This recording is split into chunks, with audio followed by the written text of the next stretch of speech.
Assalamualaikum warahmatullahi wabarakatuh. Saya Reti Rismawati CGP Angkatan 7 dari TK Mubarak Salatiga akan menyampaikan jurnal Dwi Mingguan Modul 2.3 Coaching untuk Supervisi Akademik. Salam dan bahagia.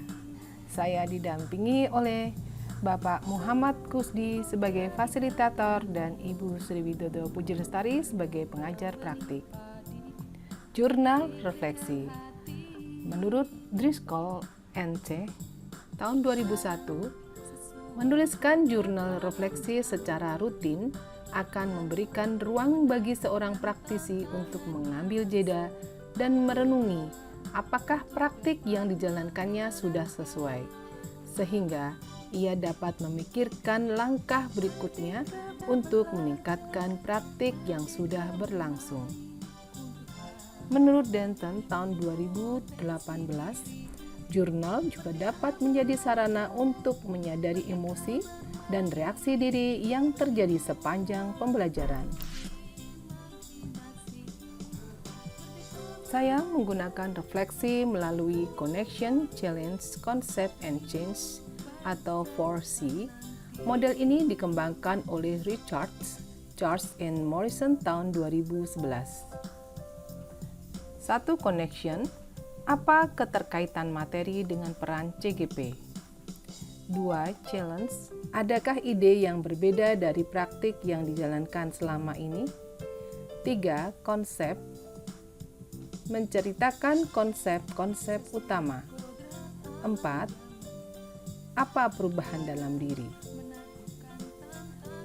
Pada modul 2.3, Coaching untuk Supervisi Akademik, modul ini mencakup beberapa materi konsep yang sejalan dengan pemikiran filosofis pendidikan Ki Hajar Dewantara dan perkembangan pendidikan abad ke-21 dengan menguatkan paradigma berpikir AMO, prinsip coaching, kompetensi inti coaching, alur percakapan Tirta, dan supervisi akademik dengan paradigma berpikir coaching. Dan bagaimana supervisi akademik dapat mendorong warga sekolah untuk selalu mengembangkan kompetensi diri dan senantiasa memiliki growth mindset serta keberpihakan pada murid. 1. Connection. Apa keterkaitan materi dengan peran CGP? Materi yang saya dapat menambah kompetensi saya, yaitu melalui coaching, dapat mengidentifikasi kebutuhan pengembangan kompetensi diri dan orang lain dengan menggunakan pendekatan yang sesuai dengan kebutuhan tersebut dengan paradigma berpikir yang memberdayakan. Dalam peran saya sebagai CGP merupakan ruang bagi saya untuk berlatih, membangun komunikasi yang empatik, dan memberdayakan sebagai pemimpin pembelajaran dan kepala sekolah dalam membuat perubahan strategis yang mampu menggerakkan komunitas sekolah pada ekosistem belajar. 2. Challenge. Adakah ide yang berbeda dari praktik yang dijalankan selama ini? Materi pada modul ini merupakan hal baru bagi saya.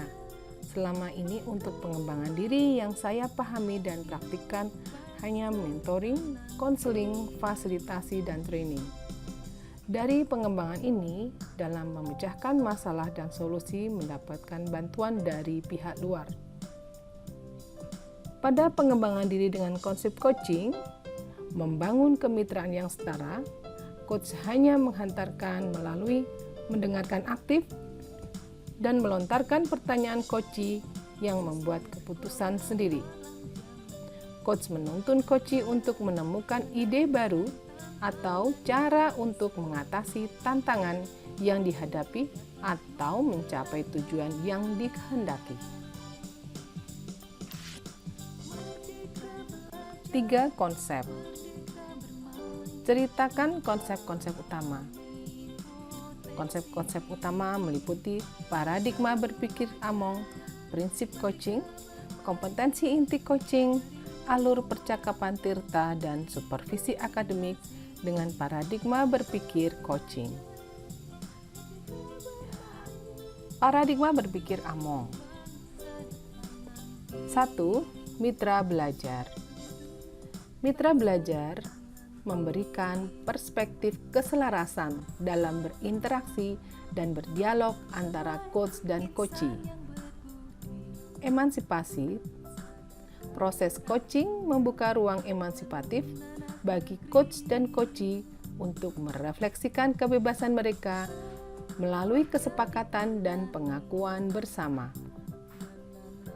Kasih dan persaudaraan merupakan latihan menguatkan semangat Tutpuri Handayani, yaitu mengikuti, mendampingi, mendorong kekuatan diri secara holistik yang berdasarkan cinta kasih. Ruang perjumpaan pribadi.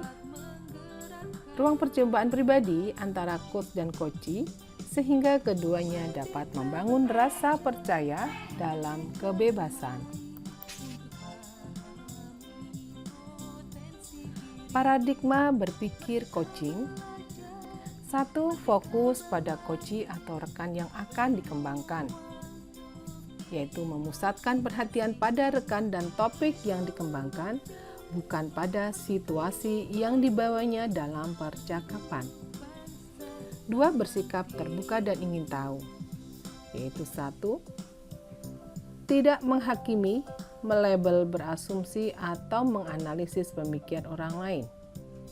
2. Mampu menerima pemikiran orang lain dengan tenang dan tidak menjadi emosional. 3. Tetap menunjukkan rasa ingin tahu, curiosity, yang besar terhadap apa yang membuat orang lain memiliki pemikiran tertentu. 3. Memiliki kesadaran diri yang kuat. Kesadaran diri yang kuat akan membantu kita untuk bisa menangkap adanya perubahan yang terjadi selama pembicaraan. 4. Mampu melihat peluang baru dan masa depan. Coaching akan mendorong seseorang untuk fokus pada masa depan, fokus pada solusi bukan pada masalah, sehingga akan menjadi lebih bersemangat. Selanjutnya adalah prinsip coaching. 1 adalah kemitraan. Dalam coaching, posisi coach terhadap coachingnya adalah mitra. Itu berarti setara. Coach merupakan rekan berpikir bagi coachingnya dalam membantu coachee belajar dari dirinya sendiri, yaitu dengan cara menumbuhkan rasa percaya diri dan mengedepankan tujuan yang akan dikembangkan. 2. Proses kreatif. Proses kreatif ini dilakukan melalui percakapan, 1. Dua arah, 2. Memicu proses berpikir coachee, 3. Memetakan dan menggali situasi coachee untuk menghasilkan ide-ide baru, 3. Memaksimalkan potensi. Untuk memaksimalkan potensi dan memberdayakan, percakapan perlu diakhiri dengan rencana tindak lanjut yang diputuskan oleh rekan yang dikembangkan, yang paling mungkin dilakukan dan paling besar kemungkinan keberhasilannya, dan ditutup dengan kesimpulan yang dinyatakan oleh rekan yang sedang dikembangkan. Kompetensi inti coaching. 1. Kehadiran penuh atau present.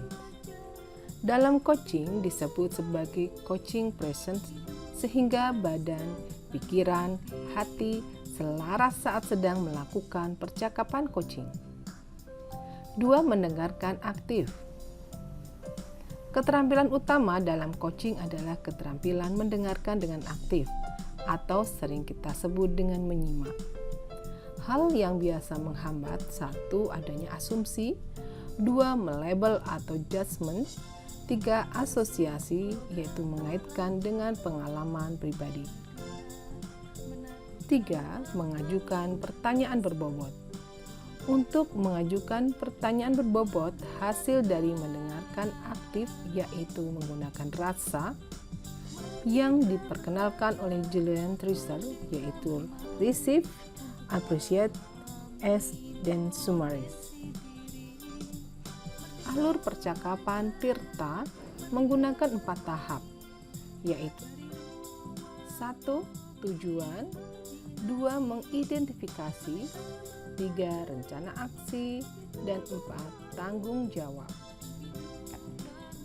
Supervisi akademik dengan paradigma berpikir coaching.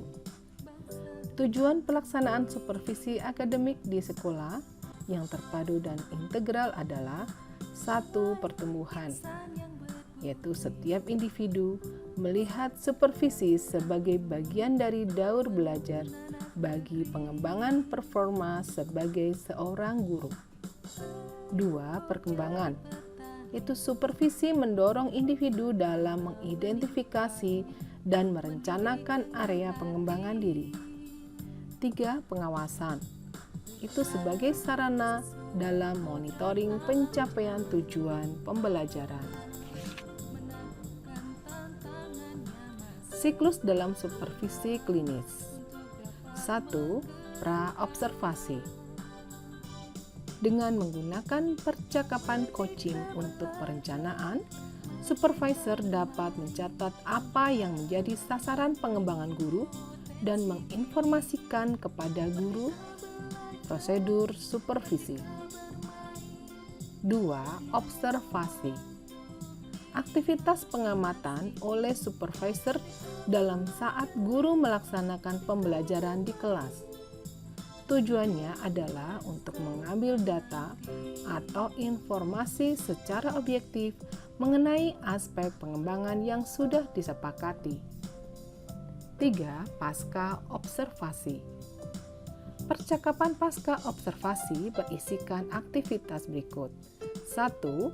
Tujuan percakapan, yaitu analisis hasil data observasi. 2. Percakapan umpan balik. 3. Percakapan perencanaan area pengembangan. Dan 4 adalah rencana aksi pengembangan diri. Tahap yang keempat dalam refleksi adalah change. Apa perubahan pada diri? Perubahan pada diri saya setelah mempelajari modul ini, saya memahami tentang pengembangan diri dengan konsep coaching dalam komunikasi yang memberdayakan untuk pengembangan kompetensi. Saya juga mengenal, memahami, dan mempraktikkan paradigma berpikir dan prinsip-prinsip coaching dengan supervisi akademik melalui percakapan coaching dengan alur Tirta. Mempraktikkan 3 kompetensi inti coaching, yaitu coaching presence, mendengar aktif, dan mengajukan pertanyaan berbobot, dan umpan balik dalam percakapan coaching. Demikian. Terima kasih. Guru bergerak, Indonesia maju. Wassalamualaikum warahmatullahi wabarakatuh.